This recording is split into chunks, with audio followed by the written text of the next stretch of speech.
सरकारमा जाने बारे राष्ट्रिय स्वतन्त्र पार्टीमा द्वैधार प्रमुख निशाना आउँदो आम निर्वाचन। नक्कली भुटानी शरणार्थी प्रकरणमा VVIPको डेन्जर नेटवर्क लहरो तानेको पहरो थर्कियो। राजनीतिको आडमा अपराध सत्ता दाहिने हुँदा यसरी जोगिन्छन् ठुला माछा।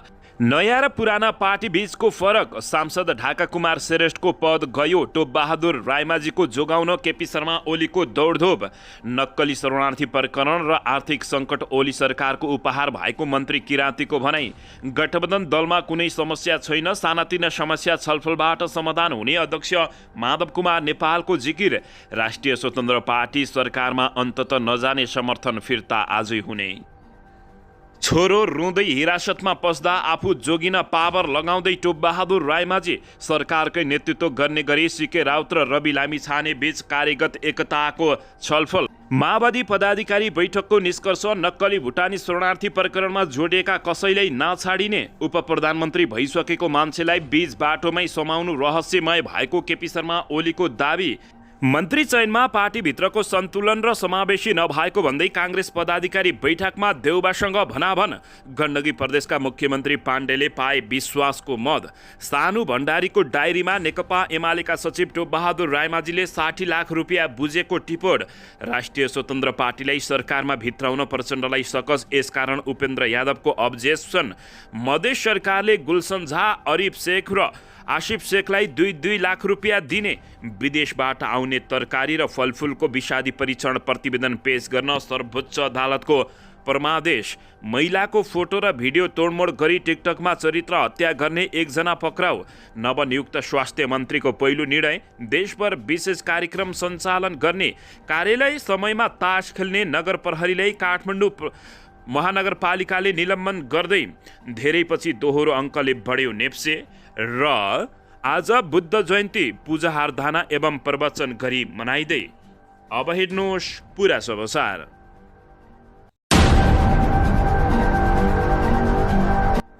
दर्शक महानुभावहरू नमस्कार। नेपाली न्युज टिभीको न्युज बुलेटिन खबरमा यहाँहरूलाई हार्दिक स्वागत छ। सदाझै आज पनि तपाईँहरूमाझ देश तथा विदेशका महत्त्वपूर्ण समाचार अपडेटका साथ उपस्थित भइसकेका छौँ। दर्शक महानुभावहरू, हामीलाई तपाईँहरूले कहाँदेखि हेर्दै हुनुहुन्छ नेपाल भाइ जिल्ला र ठाउँको नाम लेख्नुहोला। यदि विदेशमा हुनुहुन्छ भने आफू रहेको देशको नाम पनि लेख्न नभुल्नुहोला। र हाम्रो च्यानल नेपाली न्युज टिभीलाई अहिलेसम्म पनि सब्सक्राइब गर्नुभएको छैन भने सब्सक्राइब गर्नुहोला, साथै सँगै रहेको बेल आइकनलाई दबाउन पनि नभुल्नुहोला। आउनुहोस् दर्शक महानुभावहरू, आजको पहिलो तथा विशेष खबरतर्फ लागौँ। दर्शकबिन भ्रष्टाचारको आरोप खेपिरहेका पूर्व मन्त्री टोप बहादुर रायमाझी छोरा रुँदै रुँदै हिरासतमा जाँदा आफू भने जोगिन पावर लगाइरहेका छन्। यसैबीच पूर्व प्रधानमन्त्री केपी शर्मा ओली उनलाई बचाउनको लागि प्रधानमन्त्री पुष्पकमल दाहाल प्रचण्डकोमा धाएका छन्। दर्शक महानुभावहरू, अन्ततः नक्कली शरणार्थी प्रकरणमा यति बेला लहरो तान्दा पहरो झरिरहेको छ। यो सँगै सबै VIPहरू समेत दर्शक महानुभावहरू जेलमा जाने पक्की भएको। दर्शकबिन नक्कली भुटानी शरणार्थी प्रकरणमा उच्च राजनीतिक व्यक्तित्व र उनका परिवारका सदस्य र बहालवाला प्रशासक समेत धमाधम पक्राउ परिरहेका छन्। हिजो बिहानै मात्रै प्रधानमन्त्री प्रचण्डलाई भेट्न नेकपा एमालेका अध्यक्ष केपी शर्मा ओली बालुवाटार नै पुगेका हुन्। उनी राजनीतिक छलफलका लागि मात्रै पुगेका थिएनन्। एमालेका नेता टोप बहादुर रायमाझीको विषय प्रमुख रहेको थियो। यसले के देखाउँछ भने नक्कली भुटानी शरणार्थी प्रकरणमा ठगी खाने VVIPको डेन्जर नेटवर्क रहेको छ भन्ने देखाएको छ। अमेरिका पठाउने सपना देखाएर लाखौं ठगी गर्ने धन्दा चलाउने गिरोह पक्राउ परेपछि क्रमशः एकपछि अर्को पोल खुल्दै गएको हो। गिरोहले 875 जनासँग 10 देखि 50 लाखसम्म रकम उठाएको प्रहरीको अनुमान रहेको छ।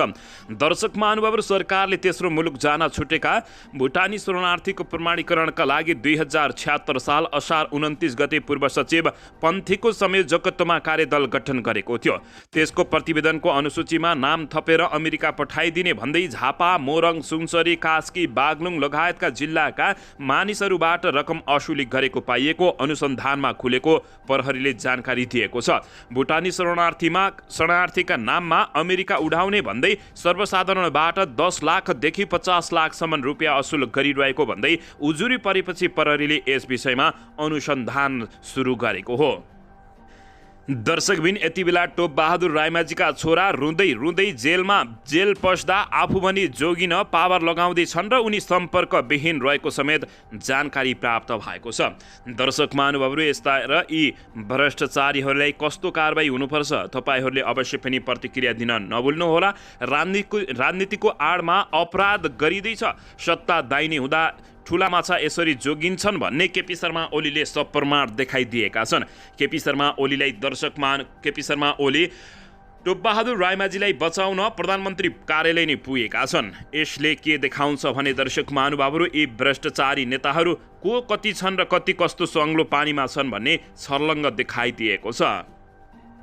दर्शकबिन, यसोता यता नयाँ र पुरानाको फरक देखिएको भनेर सामाजिक सञ्जालमा नेकपा एमालेको चर्को आलोचना भएको छ। नेकपा एमालेका अध्यक्ष केपी शर्मा ओली टोपबहादुर रायमाझीलाई बचाउनका लागि प्रधानमन्त्री पुष्पकमल दाहाल प्रचण्डको शरणमा गएको भनेर यति बेला चौतर्फी आलोचना समेत भएको छ। यसैबीचमा दर्शक महानुभावहरू, गत मङ्सिरको आम निर्वाचन र खास गरी वैशाखमा भएको उपनिर्वाचनपछि नेपाली राजनीतिमा नयाँ र पुराना राजनीतिका पार्टीबारे बहस चुलिँदै आएको छ। पुराना राजनीतिक दलका पार्टीहरूको कमाई गराई, काम गराई, व्यवहार र कार्यशैलीबाट निराश बनेका जनता बरु नयाँले केही गर्छन् कि भन्ने आशामा देखिन थालेका छन्।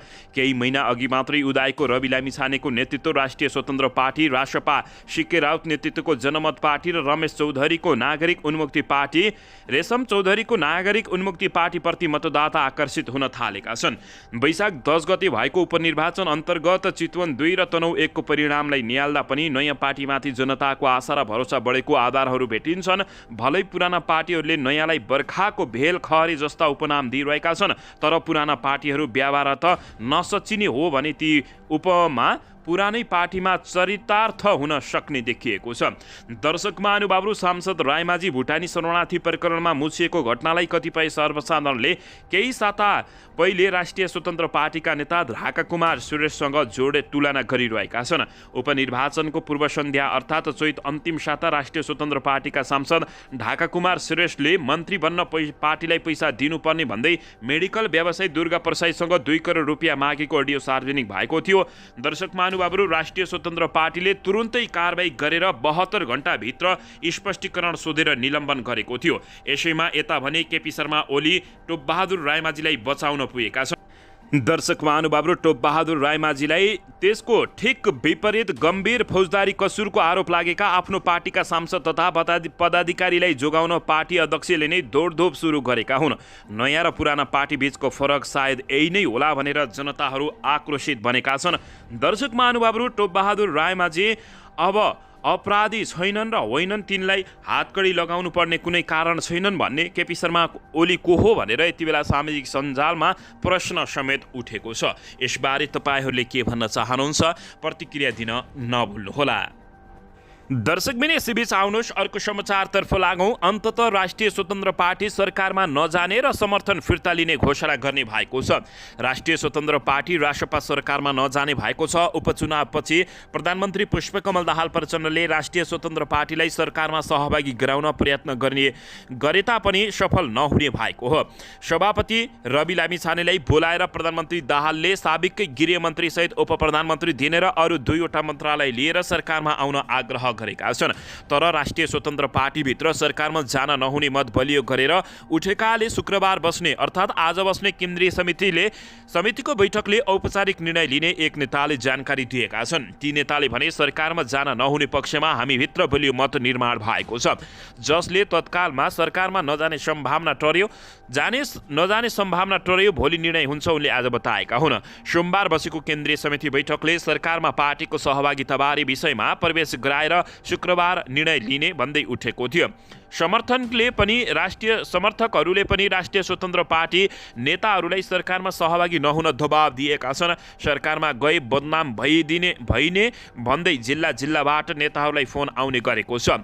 10 पुस नेकपा एमाले रासपा राप्रपा सहितको समर्थनमा दाहाल प्रधानमन्त्री नियुक्त भएका हुन्। माघ 13 गते सर्वोच्च अदालतले लामिछानेले नागरिकता पुनर्प्राप्तिको प्रक्रिया पूरा नगरेको भन्दै सांसद पद खारेज गरेपछि उनी गृहमन्त्रीबाट मात्रै हटेनन्, पार्टीलाई सरकार बाहिर ल्याएका थिए। उपचुनाव जितेर फेरि सांसद फर्किएका रवि लामिछाने व्यक्तिगत रूपमा सरकारमा जान तयार भए पनि पार्टीभित्रको दबावका कारण रोकिने अवस्थामा पुगेका हुन्। बुधबार काङ्ग्रेसका तर्फबाट थप 3 जना मन्त्री नियुक्त भएपछि पनि राष्ट्रिय स्वतन्त्र पार्टीलाई क्याबिनेटमा कम स्थान भएको जानकारी प्राप्त भएको छ। दर्शकबिन समर्थन समेत फिर्ता हुने भएको छ। रासपा सरकारमा सहभागी नभएपछि उसले दिएको समर्थन पनि फिर्ता हुने भएको हो। सरकारमा समर्थन दिएर सत्ता पक्षको कुर्सीमा बस्नुभन्दा समर्थन समेत फिर्ता लिएर प्रतिपक्षी बेन्चमा बस्नु उपयुक्त हुने निष्कर्ष राष्ट्रिय स्वतन्त्र पार्टीका नेताहरूले निकालेका छन्। दोस्रो पटक विश्वासको मत लिन राष्ट्रिय स्वतन्त्र पार्टीले पनि दाहाललाई मत दिएको थियो। रासपाले समर्थन फिर्ता लिएको अवस्थामा प्रधानमन्त्री दाहालले तेस्रो पटक प्रतिनिधि सभामा विश्वासको मत लिनुपर्ने संवैधानिक व्यवस्था अनुसार सरकारलाई समर्थन दिएको दलले समर्थन फिर्ता लिए धारा 102 अनुसार 30 दिनभित्र विश्वासको मत लिनुपर्ने अवस्था रहेको छ। उक्त धारामा भनिएको छ, प्रधानमन्त्रीले प्रतिनिधित्व गर्ने दल विभाजित भएमा वा सरकारमा सहभागी दलहरूले आफ्नो समर्थन फिर्ता लिएमा 30 दिनभित्र प्रधानमन्त्रीले विश्वासको मतका लागि प्रतिनिधि सभा समक्ष प्रस्ताव राख्नुपर्ने बताइएको छ। दर्शकबिन यसैबीच आउनुहोस् अर्को समाचारतर्फ लागौँ। प्रधानमन्त्री एवं नेकपा माओवादी केन्द्रका अध्यक्ष पुष्पकमल दाहाल प्रचण्डले भ्रष्टाचार र आर्थिक अनियमिततामा जोडिएका कोही कसैलाई पनि नछोडिने बताएका छन्। प्रधानमन्त्री निवास बालुवाटारमा बसेको पार्टी पदाधिकारीको अनौपचारिक बैठकमा उनले नक्कली शरणार्थी परिक्रमामा जोडिएका कोही कसैलाई पनि उन्मुक्ति नपाउने बताएका हुन्। प्रधानमन्त्रीले नक्कली शरणार्थी बनाउने र त्यससँग जोडिएर गैरकानुनी रूपमा आर्थिक चलखेल गर्नेलाई कानुनी दायरामा ल्याउनका लागि सरकारले अधिकतम पहल गर्ने बताएको उनको सचिवालयले बताएको छ। आगामी आर्थिक वर्षको नीति तथा कार्यक्रम र बजेटका सन्दर्भमा छलफल गर्न बोलाइएको बैठकमा समसामयिक राजनीतिक विषयमा छलफल भएको थियो। माओवादी केन्द्रका सचिव देवेन्द्र पौडेलका अनुसार बैठकमा प्रधानमन्त्री एवं पार्टी अध्यक्ष पुष्पकमल दाहाल प्रचण्डले सरकार आर्थिक अनियमितता र भ्रष्टाचार विरुद्ध कडा रूपमा प्रस्तुत भएको बताएका थिए। बैठकमा पार्टी पदाधिकारीले राजनीतिक रङ्ग नदिइकन शरणार्थी प्रकरणमा जोडिएका सबैलाई कानुनी दायरामा ल्याउन सरकारले कडा रूपमा प्रस्तुत हुनुपर्ने धारणा राखेका थिए। प्रधानमन्त्री दाहालले पदाधिकारीमा रहेका नेतालाई आगामी आबको नीति तथा कार्यक्रम र बजेटमा समावेश गर्ने विषयलाई लिखित रूपमा नै पेश गर्न निर्देशन दिएका हुन्। सरकार विस्तार गठनमा आबद्ध दलहरू बीचमा भइरहेको छलफल तथा समाजवादी मोर्चा लगायतका विषयमा बैठकमा छलफल भएको थियो। पार्टीका अर्का सचिव गणेश शाहका अनुसार बैठकमा सरकारको काम कारबाही लगायतका विषयमा पनि छलफल भएको जानकारी प्राप्त भएको छ। दर्शकबिन यसैबीच सांस्कृतिक पर्यटन तथा नागरिक उड्डयन मन्त्री सुदन किरातीले शरणार्थी र आर्थिक सङ्कट केपी शर्मा ओली सरकारको उपहार रहेको बताएका छन्। बुद्ध जयन्तीको तयारीका लागि लुम्बिनी पुगेका मन्त्री किरातीले तत्कालीन केपी शर्मा ओलीको नेतृत्वमा राज्यकोषको दोहन भएको बताएका हुन्। लुम्बिनीमा आयोजित एक कार्यक्रममा उनले भने ओली सरकारका पालामा जनताको आवश्यकता र समृद्धि लक्षित कार्यक्रम भन्दा पनि राज्यकोषको दोहन र भ्रष्टाचार अनियमिततालाई प्रोत्साहन गरिएको बताइएको छ। त्यस्तै मन्त्री किरातीले केपी शर्मा ओली सरकारले पहाडहरू भत्काएर टावर बनाएको आरोप समेत लगाएका छन्। दुर्गम जनता सिटामोल खान पाउँदैनन्। केपी शर्मा ओली सरकारले पहाडहरू भत्काएर भुरे टाकुरे टावर ठाडा गराएर कार्यकर्तालाई भ्रष्टाचार गर्न मात्रै प्रेरित गरेनन्, प्राकृतिक स्रोत र रैथाने सांस्कृतिक समेत ध्वस्त पारेको बताएका छन्। त्यस्तै जहाँ कमिसन आउँछ त्यहाँ मात्र बजेट छुट्याएको पनि उनको आरोप रहेको छ। उनले अगाडि भने कमिसन जहाँ आउँछ त्यही अन्धधुन्ध बजेट छुट्याइएको उपज यो हो। आर्थिक सङ्कट उनले भने त्यति मात्रै होइन, ओलीकै पालामा नक्कली शरणार्थी बनाएर पैसा असुल्ने काम भयो। अहिले त्यो पुष्टि हुँदै जाँदै गएको मन्त्री किरातीले बताएका छन्। अहिलेको अनुसन्धान सुन तस्करी प्रकरणको जस्तो नरोकिने उनले बताएका छन्। उनले भने हामीले यो अवसर अन्तिम हो भनेर सम्झेर काम गर्नुपर्छ, नत्र जसले गणतन्त्र ल्यायो उसैको हातबाट जान सक्छ। सबै परिवर्तन जनताले बचाउने हो। जनता यति बेला निराश छन्, हामीले आशामा बदल्नुपर्छ। हामीले ल्याएको व्यवस्था जोगाउने परीक्षामा छौँ, अर्थात् युगको परीक्षामा छौँ, मन्त्री किरातीले बताएका हुन्। दर्शकबिन यसैबीच आउनुहोस् अर्को समाचारतर्फ लागौँ। प्रक्रियागत त्रुटि वा अपराध नै किन नहोस् र कतिपय राजनीतिक एजेन्डा विपरीत नै किन नहोस्, तर अहिलेको सांसद र सरकारमा रविजी मेरो लागि पनि आशाको केन्द्र हुनुहुन्थ्यो। बैठक होस् वा सांसद रविजीले नयाँ ऊर्जा जोस र देशमा केही त परिवर्तन होला कि भन्ने आशा गर्नुहुन्थ्यो। कमब्याक हिरो उपयुक्त धारणा नागरिकता प्रकरणमा राष्ट्रिय स्वतन्त्र पार्टीका सभापति रवि लामिछानेले सांसदबाट निलम्बित भएपछि जनमत पार्टीका अध्यक्ष डाक्टर सीके राउतले आफ्नो फेसबुकमा यस्तो लेखेका थिए।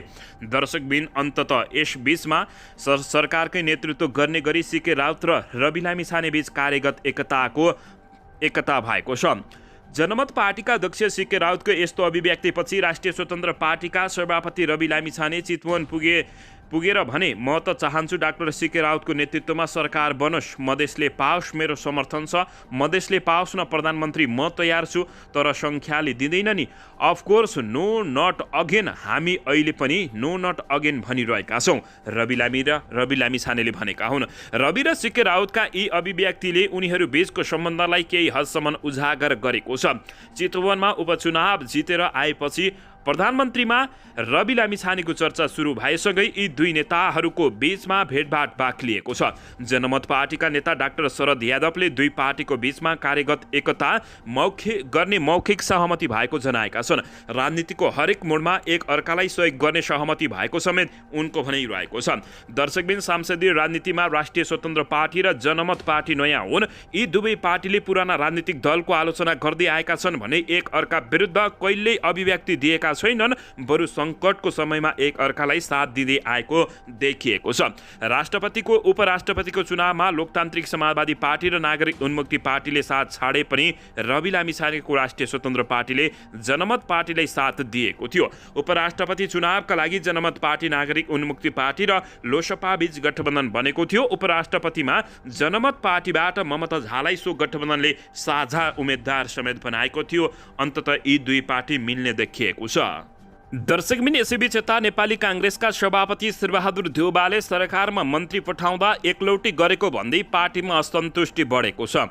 सत्तारूढ दल गठबन्धनमा 8 मन्त्रालय पाउँदा देउवाले आफू निकटका 6 जना मन्त्री बनाएपछि आज बसेको पदाधिकारी बैठकमा नेताहरूले असन्तुष्टि पोखेका छन्। बुधबार प्रधानमन्त्री पुष्पकमल दाहाल प्रचण्ड कहाँ पार्टीबाट मन्त्रीको नाम सिफारिस गर्दा कसैसँग सल्लाह नगरेको भन्दै नेताहरूले देउवाको आलोचना गरेका छन्। सभापति देउवाको कार्यशैलीको विषयमा नेताहरूले तीव्र असन्तुष्टि पोखेको एक पदाधिकारीले बताएका छन्। ती पदाधिकारीका अनुसार महामन्त्री गगन कुमार थापा, विश्वप्रकाश शर्मा, महामन्त्री जीवन परिवार लगायतले नेताहरूको असन्तुष्टि जनाएका हुन्। यसैबीच पार्टी सहमहामन्त्री परिवारले पार्टीबाट 8 मन्त्री पाउँदा समावेशी नभएको भन्दै प्रश्न उठाएको महामन्त्री डिना उपाध्यायले बताएकी हुन्। उनले अर्का सहमहामन्त्री परिवारको भनाइलाई उद्धृत गर्दै भनिन्, पार्टीबाट सरकारमा 8 मन्त्री पठाउँदा समावेशी भएको छैन। मन्त्री छान्दा दलित, मधेसी लगायत सीमाङ्कृत समेटिएका छैनन्। सबै क्षेत्रको प्रतिनिधित्व हुन नसक्दा पार्टीमाथि प्रश्न उठ्ने बताएका हुन्। परिवारको यो कुरा सुनेपछि देउवाले गठबन्धन सरकारमा धेरै मन्त्रालय नपाएकाले सबैलाई समेट्न नसकिने जवाब दिएका थिए। दर्शकबिन मन्त्री चयनमा पार्टीभित्रको सन्तुलन र समावेशी नभएको भन्दै काङ्ग्रेस पदाधिकारी बैठकमा देउवासँग भनाभन भएको खबर प्राप्त भएको छ। दर्शकबिन यसैबीच यता नेपाललाई एसिसी प्रिमियर कपको उपाधि जिताउन महत्त्वपूर्ण भूमिका खेलेका 3 जना खेलाडीलाई मधेस सरकारले 2-2 लाख रुपियाँ दिने भएको छ। बिहिबार बसेको मन्त्री परिषदको बैठकले मधेस गृहघर भएका राष्ट्रिय टोलीका खेलाडीहरूलाई 2-2 लाख रुपियाँका दरले प्रोत्साहन स्वरूप रकम दिने निर्णय गरेको प्रदेश सरकारका प्रवक्ता अर्थमन्त्री सञ्जय यादवले जानकारी दिएका छन्। उनका अनुसार गुलसन झा, आरिफ शेख र असिफ शेखलाई रकम दिन लागि बताइएको हो। यसअघि गत चैत 2 गते पनि सरकारले आइसिसी क्रिकेट विश्वकप लिग 2 एक दिवसीय प्रतियोगिता जित्दा यी तीनै खेलाडीलाई 2-2 लाख रुपियाँ दिने घोषणा गरेको थियो।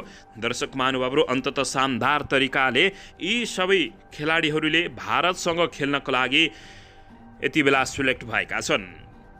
दर्शकबिन यसैबीच आउनुहोस् अर्को समाचारतर्फ लागौँ। काठमाडौँ महानगरपालिकाका नगर प्रहरी बलका केही कर्मचारी कार्यालय समयमा तास खेलिरहेको अवस्थामा फेला परेका छन्। अहिले उनीहरूलाई निलम्बनको प्रक्रिया अगाडि बढाइएको महानगर स्रोतले जानकारी दिएको छ। बुधबार दिउँसो टेकु स्थित नगर प्रहरी बलको कार्यालयमा 3 जना नगर प्रहरी तास खेलिरहेको अवस्थामा भेटिएका थिए। उनीहरू प्रहरी बलको पोसाकमा तास खेलिरहेको तस्बिर सार्वजनिक भएको छ। यसरी कार्यालय समयमा तास खेल्नमा नगर प्रहरी निरीक्षक निरकुमार बस्नेत, हवलदार प्रयास घिमिरे र जवान रूपेश बानिया रहेका छन्। बानिया भने कम्पनीका करार मार्फत नगर प्रहरीमा आएका थिए।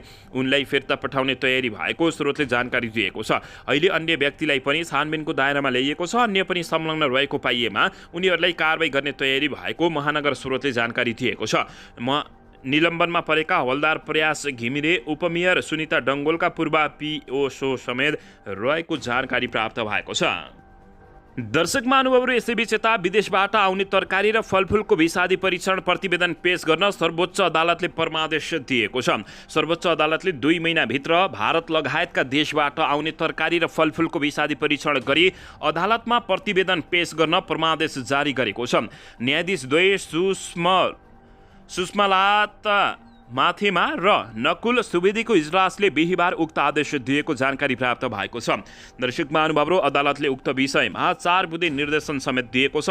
नेपालमा पैठारी हुने तरकारी तथा फलफुलमा प्रयोग हुने सबै किसिमका विषादी परीक्षण भन्सार बिन्दुमा नै गरेर मात्र पैठारी गर्ने सम्बन्धी मिति 2076-3-2 को निर्णय कार्यान्वयन गर्ने सन्दर्भमा भन्सार बिन्दुहरूमा प्रयोगशाला स्थापना गर्नु आदेशमा भनिएको छ। त्यसरी स्थापित प्रयोगशालामा सबै किसिमको विषादी परीक्षण हुन नसक्ने अन्तर्राष्ट्रिय स्तरको आधुनिकीकरण उपकरण र दक्ष जनशक्ति उपलब्ध गराउनु भनिएको छ।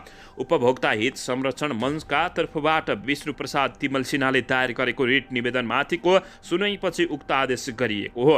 विषादीको प्रयोगलाई व्यवस्थित गर्ने सम्बन्धी राष्ट्रिय तथा अन्तर्राष्ट्रिय कानुन एवं मापदण्डको प्रभावकारी कार्यान्वयन गर्न के कस्तो योजना बनाएको छ, कुनै योजना भएको भए सो कार्ययोजनाका लागि के कस्तो तयारी छ, आदेशमा भनिएको छ। दर्शक महानुभावहरू, सर्वोच्च अदालतको यो आदेश कस्तो लागेको छ, प्रतिक्रिया दिन नभुल्नुहोला। दर्शकबिन यसैबीच आउनुहोस् अर्को समाचारतर्फ लागौँ। आज बुद्ध जयन्ती पूजा आराधना एवं प्रवचन गरी विश्वभरि मनाइँदैछ।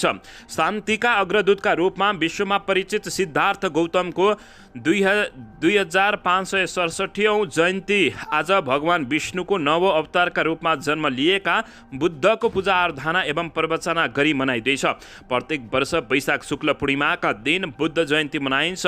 सिद्धार्थ गौतमले विश्व शान्ति स्थापनाका लागि पुर्याएको योगदानको स्मरणका स्वरूप यो पर्व मनाउने गरिएको छ।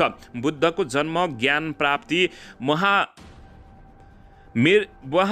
परिनिर्वाण, मृत्यु वैशाख शुक्ल पूर्णिमाकै तिथिमा परेकाले यस दिन नेपाल लगायत विश्वका बौद्ध धर्मावलम्बीहरूले बुद्धप्रति भावपूर्ण श्रद्धाञ्जली र भक्तिले बुद्ध जयन्ती मनाउने गरेका छन्।